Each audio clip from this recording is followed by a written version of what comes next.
1988, we went fishing on the river in Warrensburg. And we were done for the day, and we had some worms in a container. All of a sudden, this little newt runs by. It's a red-spotted salamander. And we decide, oh, that looks interesting. So we take the worms and dump them out. Put the newt in there, take them home. We live in downtown Bacon Street, over here in Glens Falls. So we have newt for a couple of years, and I decide to adopt a wild Mustang. We can't keep the wild Mustang on Bacon Street, downtown Glens Falls, so we look for a place to take him, and we end up in Thurman. We moved to Thurman in around November of '90, and it's cold. It's not like having an apartment with electric heat in Glens Falls.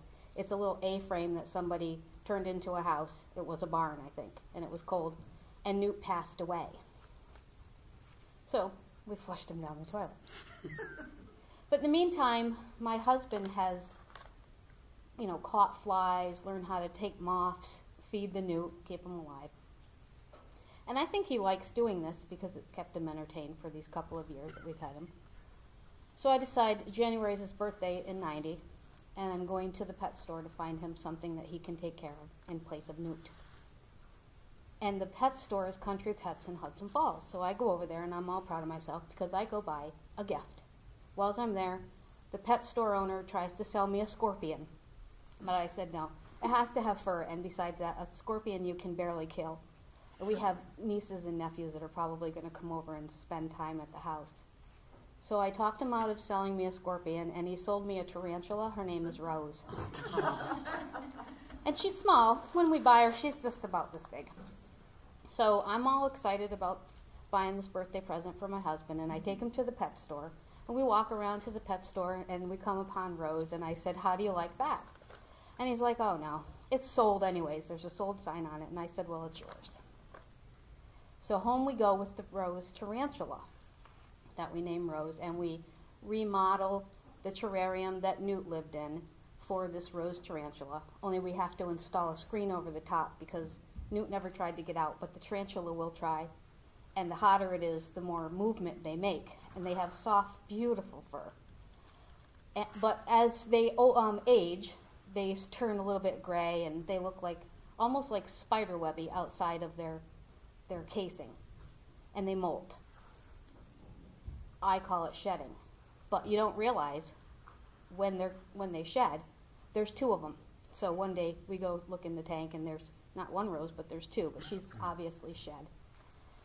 So we decide, well, we have to buy crickets, and we buy them bags at a time at the pet store. And you have to feed them live, so she goes over and grabs the cricket and winds it up with her spinnerets, they're called. On the bottom, the back side of her bottom, she has these spinnerets, and they come up and down, and they lay right on the back of her bottom. And she has a little helmet head. You can see her eyes underneath her little helmet. So we decide we're going to give her a night crawler. What a gruesome thing to watch. She snatched that night crawler up and sucked, I guess, all of its guts out. And it shriveled up to be about this long, and it was just dangling out of her mouth for days. We didn't really know if we should interfere or not, and we didn't interfere, and she lived, and so did we. So now it's about 1996, and we decide to open a business in Warrensburg.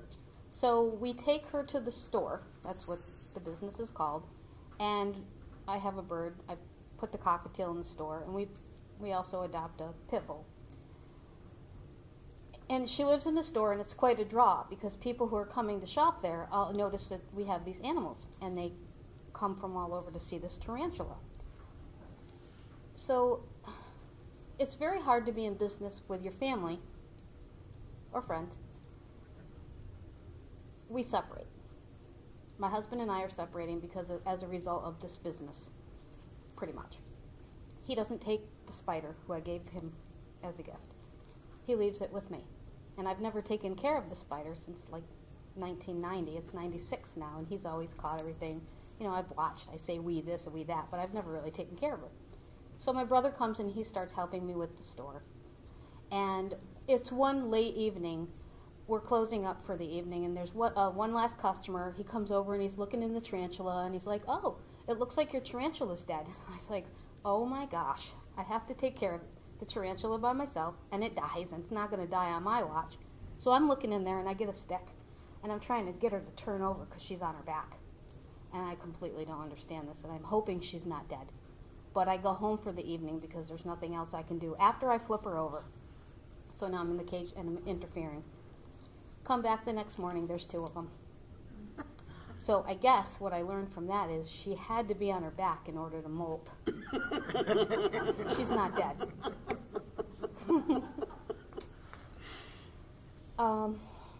She lived there for a while. We decided in a year and a half to close the store. My brother takes her because there's no way I'm going to be able to live with her by myself and catch bugs and feed this tarantula, who is terribly beautiful every time she sheds. Not only does she grow, her fur, every time she molts, she gets a little bigger. So I'm not really sure how big she ended up getting. Probably about, full hand size. She moves to Troy. My brother adopted her, took her to Troy, took her to the bar, brought her to Easter.